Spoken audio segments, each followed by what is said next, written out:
Yeah, good afternoon. So let's talk about a thermodynamic numerical.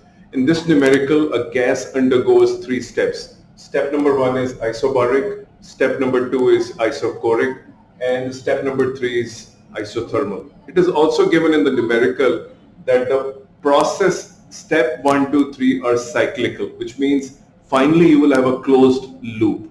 Now if you look into the answers, the answer number 1 is WU and WU. Now remember, in the case of a cyclic process, you cannot have any WU. You cannot have a change in internal energy. So option number 1 and 2 are wrong. Now let's look into the 3 and 4. The gas has not been compressed. There is no mention that the gas is being compressed. So whatever work has been done, if you want to find that, you would apply the first law of thermodynamic and you will get work is equal to minus Q. Remember, this is a case of, there is no mention of compression. So the only choice left is negative work. Apply the first law of thermodynamic, choice D is the correct answer. Thank you very much.